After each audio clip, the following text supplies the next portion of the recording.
Prime Minister Modi arrives in Papua New Guinea on the second leg of a crucial three-nation tour aimed at shoring up India's outreach to Pacific Island countries. Papua New Guinean Prime Minister touches Prime Minister Modi's feet on his arrival.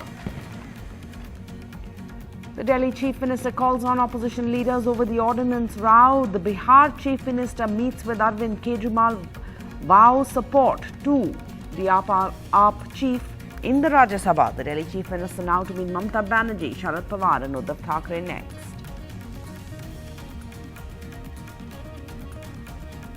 A big clarification from the State Bank of India on the exchange of the 2,000 rupee notes. No forms to be filled out or Aadhaar cards to be submitted in order to exchange these now banned notes. And the 70-year-old Chhattisgarh minister T.S. Singhdeo goes skydiving in Australia, calls it an exhilarating, extraordinary adventure.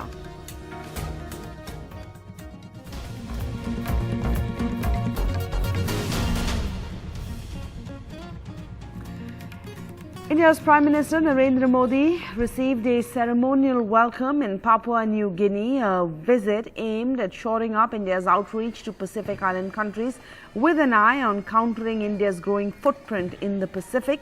On the 22nd of May, Prime Minister Modi and the Papua Guinean new Prime Minister James Marape will host the third summit of the Forum for India-Pacific Islands Cooperation, a grouping of India and 14 Pacific Island countries. The summit, which is being held 8 years after India hosted the last one in 2015, is aimed at giving fresh momentum to New Delhi's bid to establish a presence in the Pacific Island countries.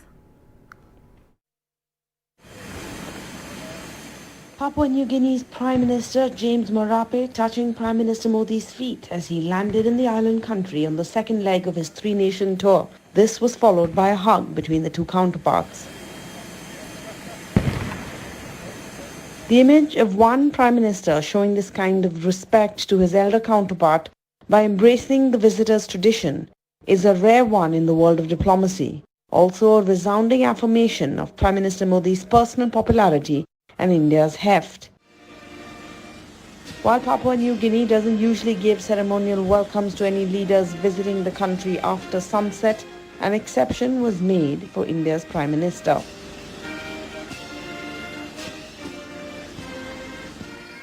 The image will certainly cause severe heartburns in Beijing, as China has been investing in the area considerably. Marape has also been invited by the Chinese to visit Beijing for a state visit. Amidst growing Chinese influence in the South Pacific, Prime Minister Modi will be discussing defense and security ties with Prime Minister Marape. Papua New Guinea is the most populated as well as a resource-rich country compared to other Pacific Island countries. The country has rich reserves of gold and copper ores. James Marape has been the country's Prime Minister since 2019. Prime Minister Modi and PM Marape are jointly hosting the third Forum for India-Pacific Islands Cooperation Summit, which will be attended by 14 Pacific Island nations. The Pacific Islands Cooperation Summit includes Cook Islands, Fiji, Kiribati, the Republic of Marshall Islands, Micronesia, Nauru, Niue, Palau, Papua New Guinea, Samoa, the Solomon Islands, Tonga, Tuvalu and Vanuatu. The forum was started by Prime Minister Modi during his visit to Fiji, another Pacific Island country, in 2014. Prime Minister Modi is the first Indian Prime Minister to visit Papua New Guinea. Pranab Mukherjee had visited in 2016 as President. Close to 3,000 Indians live in Papua New Guinea.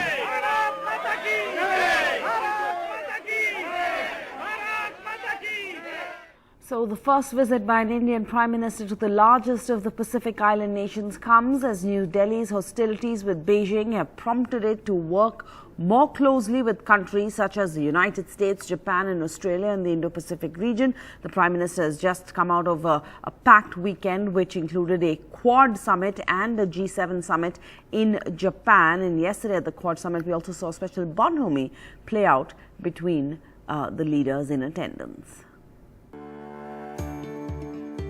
Bonhomie between US President Joe Biden and PM Modi was on full display during the Quad leaders meet in Japan, when Biden told PM Modi that his popularity is causing him a real problem.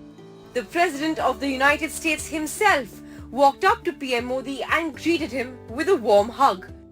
He then told him that he's been facing a real challenge with a deluge of requests from prominent citizens to attend programs that will be held by PM Modi in the USA in June.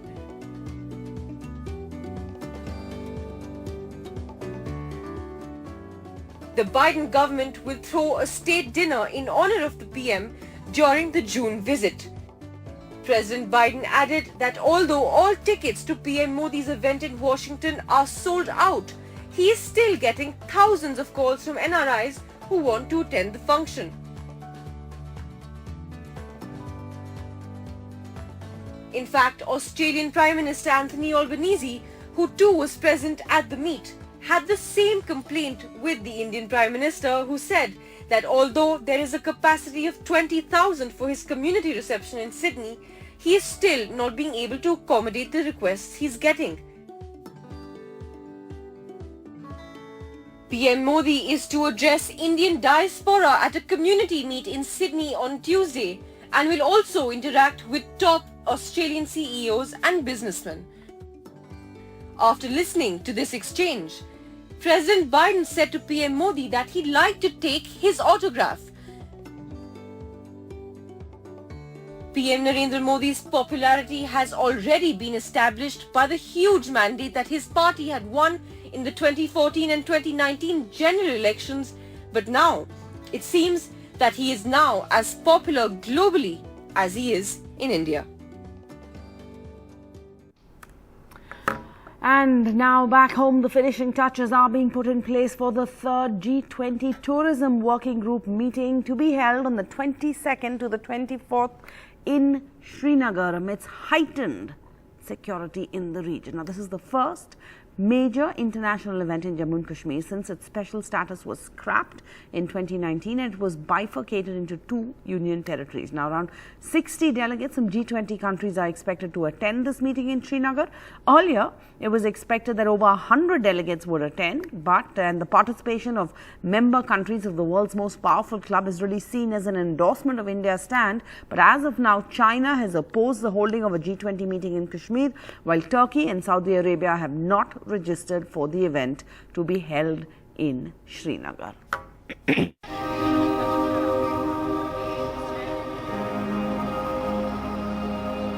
Workers giving finishing touches to beautification of Jhelum riverfront. Part of glittering facelift of Srinagar city ahead of the G20 working group meeting on tourism in Kashmir. Officials say meeting is recording highest participation of delegates from G20 countries. All I can say is we are very, very happy with the turnout. We've got excellent turnout of foreign delegates, and they will be complemented, by a pool of experts in the tourism sector. So I think, all in all, I don't know if Secretary Tourism would agree, but I think we have the makings of a, absolutely unique meeting in terms of representation, participation, and productivity emerging out of this meeting. Srinagar is under a thick security blanket. Sher-e-Kashmir International Convention Centre, the venue for the meeting, is surrounded by Marine Commandos and National Security Guards. Security agencies have inputs that terrorists may try to carry out attack to disrupt the event. As part of precautionary measures, all the G20 meetings will be held at SKICC in Srinagar, and meeting scheduled in Gulmarg has been cancelled. Officials say Gulmarg venue has been skipped due to logistical reasons. Massive attendance from representatives of the travel and trade industry from certain countries. We are seeing very good attendance by representatives from the other countries, and excellent response also from the international organizations and the invitee countries. China has stayed away from the meet in Kashmir. Turkey and Saudi Arabia have not registered for the meeting. Though some countries like China they are not attending. China has in fact said that they have tried to rake up Kashmir's quote-unquote disputed status and say no such event should be held. But India has actually, rejected any such assertions that they said India says Kashmir is an integral part of the country. So in a sense, there's a festive mood, large number of delegates are coming. So officials here address a press conference saying the highest number of delegates in any. There have been so far 118, G20 working group meetings across country, and the highest number of delegates are attending Srinagar event from tomorrow, and the highest number of delegates for this event are actually coming from Singapore.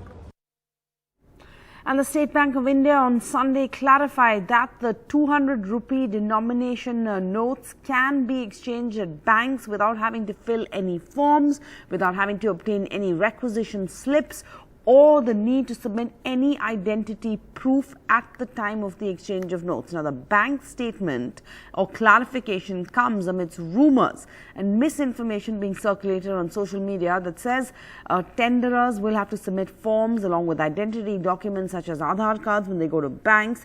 The RBI on Friday withdrew the 2,000 rupee note from circulation. It's asked anyone who has these notes to deposit them into their accounts or exchange them at banks. They have till the 30th of September to do this. The central bank has asked everyone to approach the banks to deposit or exchange starting from the 23rd of May. That is in 2 days, so as to give banks enough time to prepare for the process. And the Wrestling Federation of India chief and a BJP MP, Brij Bhushan Sharan Singh, has now taken an aggressive stand to a demand that he undergo a narco analysis to settle the horrific allegations of sexual assault that he is facing. He has a condition that Vinesh Phogat and Bajrang Punia should also undergo these tests along with him. If both these wrestlers are getting to get their tests done, then he is too, he says. On Sunday, a Khap Panchayat meet in Haryana's Meham passed a resolution that demanded that Mr. Singh undergo a narco test and face legal action. Several ace grapplers, including Bajrang Punia, Vinesh Phogat, Sakshi Malik, athletes who have brought international fame to India, have been protesting for weeks at Delhi's Jantar Mantar. They've been protesting since April. Why? They have accused there have been over a dozen complaints that have accused the WFI chief, this BJP MP, of sexual harassment. They are demanding his arrest. Now, the MP has denied any wrongdoing. He accuses the wrestlers of framing him. But on the 29th of April, 2 separate police cases were registered after the Supreme Court issued a notice to the Delhi police asking them why they were dragging their feet in this matter. The police have filed a status report, and they've told the court that a special investigating team has been formed to probe the matter. The Minister is on a mission to unite opposition parties against the BJP ahead of the 2024 Lok Sabha polls, and on Sunday he flew to Delhi to meet with Chief Minister Kejriwal, who has proposed a Rajya Sabha plan. It's being seen really as a semi-final before the general elections. The Bihar Deputy Chief Minister and the RJD leader Tejasvi Yadav were present at this meeting, calling the centre bringing an ordinance circumventing that Supreme Court order that came out in favour of the AAP-led government as unconstitutional. Mr. Kejriwal says Nitish Kumar has given him full support on the issue and that they would fight it out together. मैंने उनसे निवेदन किया कि अगर सारा विपक्ष इकट्ठा हो जाता है, नॉन बीजेपी सारी पार्टियां इकट्ठी हो जाती हैं, तो एक तरह से राज्यसभा के अंदर अगर ये इसको बिल के रूप में लेके आते हैं तो इसको बिल के रूप में हराया जा सकता है राज्यसभा के अंदर। और अगर राज्यसभा के अंदर ये बिल हार गया तो ये एक तरह से 2024 का सेमीफाइनल होगा। फिर एक मैसेज चला जाएगा पूरे देश के अंदर, ये बिल अगर हार जाता है तो मैसेज पूरे देश में जाएगा कि 2024 के अंदर बीजेपी की सरकार जा रही है। इलेक्टेड सरकार बनती है तो उनको जो अधिकार दिया गया है उसको कैसे आप हटा सकते हैं? सारे देश में सब लोग एकजुट हों, इस बात को मानते हैं कि काम कर रहे हैं, बहुत अच्छा काम कर रहे हैं, और उसके बाद सुप्रीम कोर्ट का भी फैसला हो जाए तो राज्य सरकार को जो अधिकार है काम करने का, उस काम को रोक दिया जाएगा। ये सब तो बहुत ही आश्चर्य का विषय है। तो ये हम लोग तो बिल्कुल इनके साथ हैं।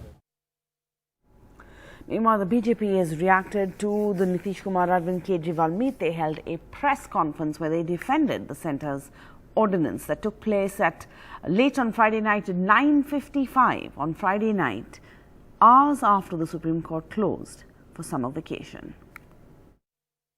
किसी पत्रकार ने अरविंद केजरीवाल से इंटरव्यू में ये बात पूछी, जैसे मैं ये लिस्ट बता रहा हूं वैसे ही रखते हुए, कि ये लोग तो भ्रष्टाचार की प्रतिमूर्ति थे आपके अनुसार, फिर आप इनसे आज गलबहियां क्यों कर रहे हो, आप इनसे क्यों मिल रहे हैं?